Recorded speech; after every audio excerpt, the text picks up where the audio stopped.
ಮೊದಲನೇದಾಗಿ father Muller ಸಂಸ್ಥೆಯ ಪರವಾಗಿ MCC ಬ್ಯಾಂಕ್ನ 22ನೇ ಶಾಖೆಯು ಫಾದರ್ ಮುಲ್ಲರ್ ಕಾಂಪ್ಲೆಕ್ಸಿನಲ್ಲಿ ಉದ್ಘಾಟನೆಗೊಂಡಿರುವ ಈ ಸಂದರ್ಭದಲ್ಲಿ ಫಾದರ್ ಮುಲ್ಲರ್ ಸಂಸ್ಥೆಯ ನಿರ್ದೇಶಕರಾದ ವಂದನೀಯ ಫಾದರ್ ಫೌಸ್ಟಿನ್ ಲುಕಸ್ ಲೋಬೋ ಹಾಗೂ ಪ್ರತ್ಯೇಕವಾಗಿ ಫಾದರ್ ಮುಲ್ಲರ್ ಹೋಮಿಯೋಪತಿ ವಿಭಾಗದಲ್ಲಿ ಇರುವ ಆಡಳಿತಾಧಿಕಾರಿ ವಂದನೀಯ ಫಾದರ್ ನೆಲ್ಸನ್ ಧೀರಜ್ ಪಾಯ್ಸ್, ಸಹ ಆಡಳಿತಾಧಿಕಾರಿ ವಂದನೀಯ ಫಾದರ್ ಅಶ್ವಿನ್ ಕ್ರಾಸ್ತಾ ಇವರ ಪರವಾಗಿ ನಿರ್ದೇಶಕರಿಗೆ, ಚೇರ್ಮನ್ ಹಾಗೂ ಎಲ್ಲ ಸಿಬ್ಬಂದಿ ವರ್ಗದವರಿಗೆ ನಾವು ಅಭಿನಂದನೆಯನ್ನು ಸಲ್ಲಿಸುತ್ತೇವೆ. Congratulations to the entire team. ಇಂದಿನ ದಿನ ಫಾದರ್ ಮುಲ್ಲರ್ ಸಂಸ್ಥೆಯ ಅಂಗವಾದ ಫಾದರ್ ಮುಲ್ಲರ್ ಕಾಂಪ್ಲೆಕ್ಸಿನಲ್ಲಿ MCC ಬ್ಯಾಂಕಿನ 22ನೇ ಶಾಖೆಯ ಉದ್ಘಾಟನೆ. ಈ ಎರಡೂ ಸಂಸ್ಥೆಯಲ್ಲಿ ಒಂದು ರೀತಿಯ ಸಾಮ್ಯತೆಯು ನಮಗೆ ಎದ್ದು ಕಾಣುತ್ತದೆ. 114 ವರ್ಷದ ಇತಿಹಾಸದ MCC ಬ್ಯಾಂಕ್, ಇನ್ನೊಂದು ಕಡೆ 146 ಒಂದೂವರೆ ಶತಮಾನದ ಇತಿಹಾಸವಿರುವ ಫಾದರ್ ಮುಲ್ಲರ್ ಸಂಸ್ಥೆ. ಈ ಎರಡೂ ಸಂಸ್ಥೆಗಳ ಅಡಿಪಾಯ ಅಥವಾ ಫೌಂಡೇಶನ್ ಆಗಿದೆ ಸೇವೆ, ವಿಶ್ವಾಸ ಮತ್ತು ಮಾನವೀಯತೆ.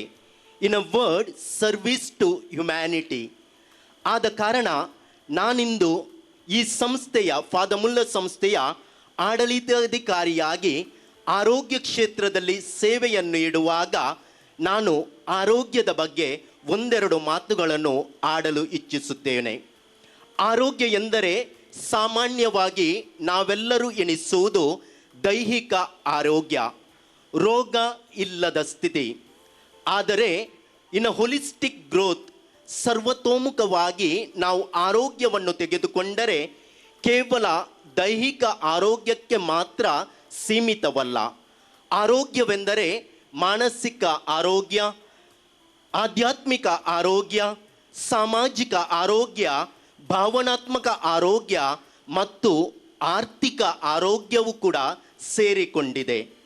ಖಂಡಿತವಾಗಿಯೂ ಈ ದೇರಳಕಟ್ಟೆಯ ಪರಿಸರವನ್ನು ನಾವು ನೋಡಿದರೆ ನಾವೆಲ್ಲರೂ ಭಾಗ್ಯವಂತರು. ಎಲ್ಲ ರೀತಿಯ ಆರೋಗ್ಯವು ನಮಗೆ ಸಿಗಲು ಎಲ್ಲ ರೀತಿಯ ಸಂಸ್ಥೆಗಳು ಇವೆ. ಉದಾಹರಣೆಗೆ ದೈಹಿಕ ಆರೋಗ್ಯವೆಂದರೆ ಈ ದೇರಳಕಟ್ಟೆಯ ಸುತ್ತಮುತ್ತಲಿನಲ್ಲಿ ಬಹಳಷ್ಟು ಯೂನಿವರ್ಸಿಟಿಗಳು ಅಥವಾ ಹೆಲ್ತ್ ಸೆಕ್ಟರ್ ಆಸ್ಪತ್ರೆಗಳಿವೆ. ಅಲೋಪತಿ ಮಾತ್ರವಲ್ಲ, ಹೋಮಿಯೋಪತಿ, ಆಯುರ್ವೇದ, ಯೋಗ, ನ್ಯಾಚುರೋಪತಿ ಇಂತಹ ಆಸ್ಪತ್ರೆಗಳಿಂದ ನಮಗೆ ಈ ದೈಹಿಕ ಮತ್ತು ಭಾವನಾತ್ಮಕ ಮತ್ತು ಮಾನಸಿಕ ಆರೋಗ್ಯವು ಸಿಗುತ್ತದೆ. ಇನ್ನೊಂದು ರೀತಿಯಲ್ಲಿ ನಾವು ನೋಡಿದರೆ ಆಧ್ಯಾತ್ಮಿಕ ಅಥವಾ ಸ್ಪಿರಿಚುವಲ್ ಆರೋಗ್ಯವನ್ನು ನಮಗೆ ಈಯಲು ಇಲ್ಲಿರುವಂತಹ ಪುಣ್ಯಕ್ಷೇತ್ರಗಳು ಆಗಿರಬಹುದು.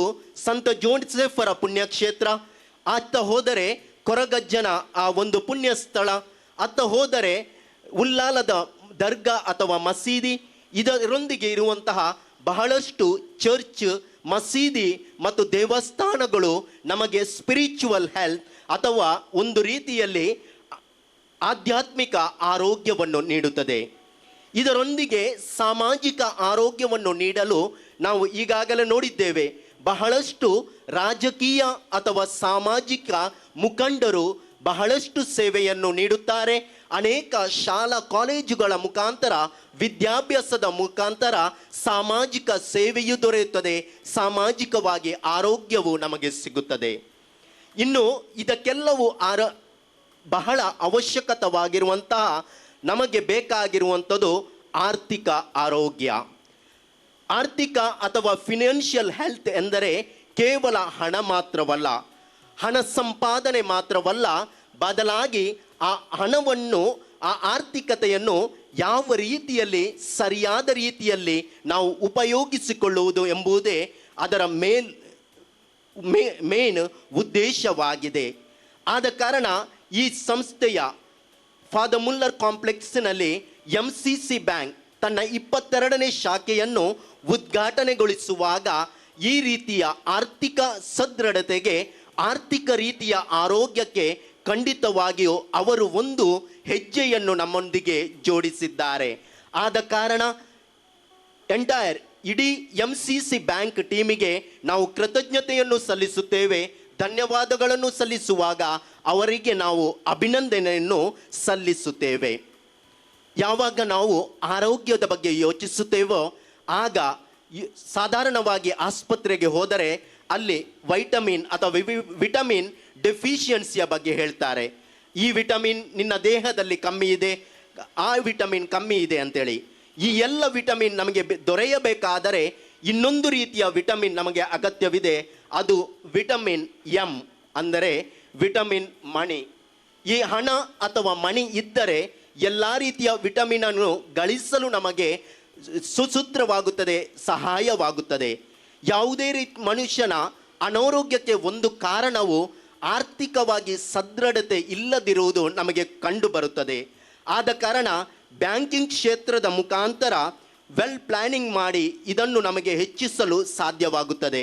ಆದ ಕಾರಣ ಈ ಬ್ಯಾಂಕಿನ ಶಾಖೆಯು ಉದ್ಘಾಟನೆಯು ಈ ಪರಿಸರದ ಜನತೆಯ ಸಮಗ್ರ ಆರೋಗ್ಯಕ್ಕೆ ಹೆಚ್ಚಿಸಲು ನಮಗೆ ಆಧಾರವಾಗಲಿ ಎಂದು ಆಶಿಸುತ್ತಾ, ಈ ಎರಡೂ ಸಂಸ್ಥೆಯು ಖಂಡಿತವಾಗಿಯೂ 100 ವರ್ಷಗಳನ್ನು ದಾಟಬೇಕಾದರೆ ಅಲ್ಲಿ ಬೇಕು ವಿಶ್ವಾಸ.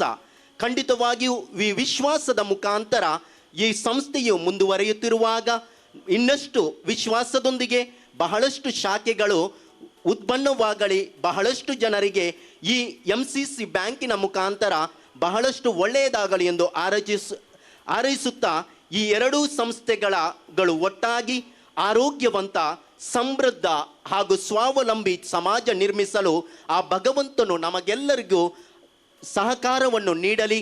ಅವನ ಆಶೀರ್ವಾದವು ನಮ್ಮೊಂದಿಗೆ ಸದಾಕಾಲ ಇರಲಿ ಎಂದು ಆಶಿಸುತ್ತಾ, ಈ ಸಂಸ್ಥೆಯ ಏಳಿಗೆಗೆ ವಹಿಸಿದ ಎಲ್ಲರಿಗೂ ನಾವು ಭಗವಂತನ ಆಶೀರ್ವಾದವನ್ನು ಆಶಿಸುತ್ತಾ ಮಗದೊಮ್ಮೆ ತಮಗೆಲ್ಲರಿಗೂ ನಾನು ಧನ್ಯವಾದವನ್ನು ಆಶಿಸುತ್ತೇನೆ.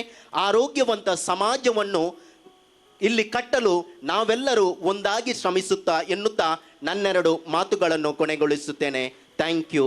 ಧನ್ಯವಾದಗಳು.